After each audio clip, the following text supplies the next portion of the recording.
Hello friends, welcome to English Literature Studies with Kaur Harpreet. Today's topic is about poetry and today's video is going to be very interesting because you will get a lot of information regarding poetry, poetic devices, then poetic language, forms of poetry, each and everything will be discussed in a single video. So let us start. Firstly, I will discuss what is poetry. Poetry is a type of literature that changes a thought, it tells a story, or describes a scene in a lyrical way. It is closely related to musical traditions.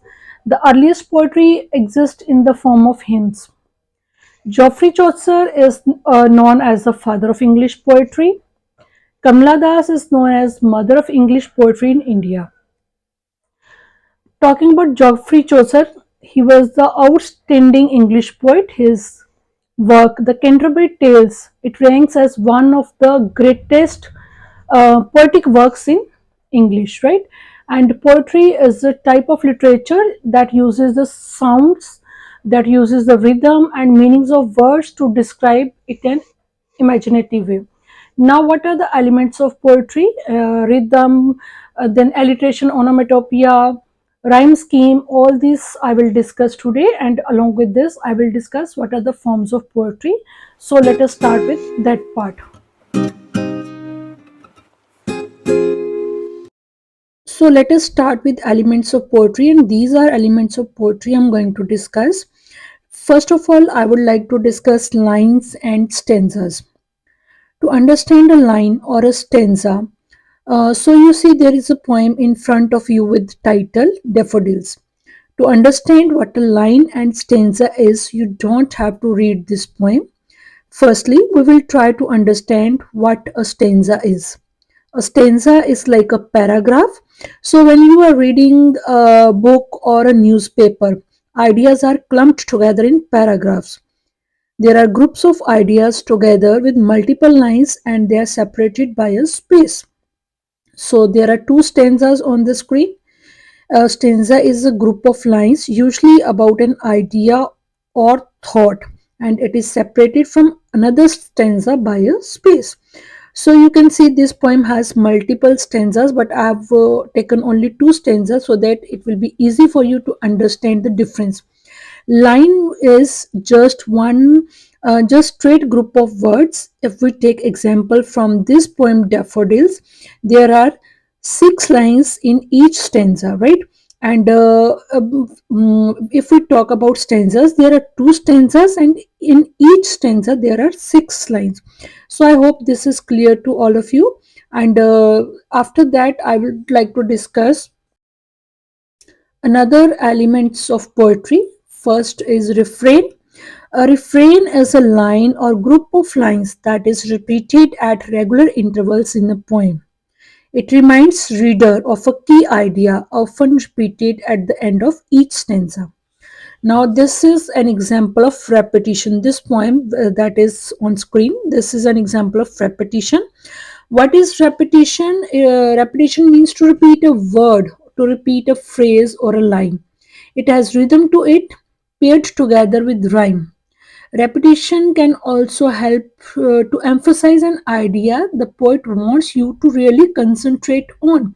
And when any poem repeats a phrase or a line or a word, it lets you know this is really important. Now, next is elements of poetry. We have sound devices, right, like rhythm, meter, and feet. Rhythm is a beat created by stressed and unstressed syllables in words. Meter is a pattern of rhythm, and feet is unit of stressed and unstressed syllables, and meters is always measured in feet. Rhyme is the repetition of the vowel and consonant sounds at the end of words. For example, tin and pin, hand and sand. So there is repetition. Now next is what is rhyme scheme. When rhymes follow a particular pattern, for example, here on screen you can see there are 4 lines. How did the little crocodile improve his shining tail and pour the waters of the Nile on every golden scale? So there is rhyme scheme AB. And if you want to know more about rhyme scheme, and meter, stressed syllables, unstressed syllables, then I have already discussed. You can watch my previous videos. You will definitely find the answer. Next, we have alliteration. Alliteration, it is the repetition of consonant sounds in the beginning of words, as you can see in example slippery and slope. It is the repetition of consonant sound in the beginning. Next is onomatopoeia. It is the use of words that imitate sounds. For example, crackle, splash, and patter. Now let us talk about poetic language. Here I will discuss denotation and connotation. Denotation is the literal or dictionary meaning of a word that is very simple to understand. Connotation, it consists of the ideas and feelings that a word brings to mind. For example, proud, confident, and arrogant. These are the ideas or the feelings that a word brings to our mind, because these belongs to a same category or same meaning. Imagery. Imagery is a description that appeals to the five senses of a poet, and through this, poet is able to convey his feelings. Under poetic language, next we have figurative language, a language that is not meant to be taken literally. And if we talk about its types are simile, which is a comparison of two things using the words like or as. Metaphor, which is a comparison of two things using the word is and are. Alliteration, it is a phrase that starts with the same sound. Personification, give an inanimate object human characteristics. Idiom, a phrase with deeper meaning than the literal understanding. Hyperbole, an extremely exaggerated meaning.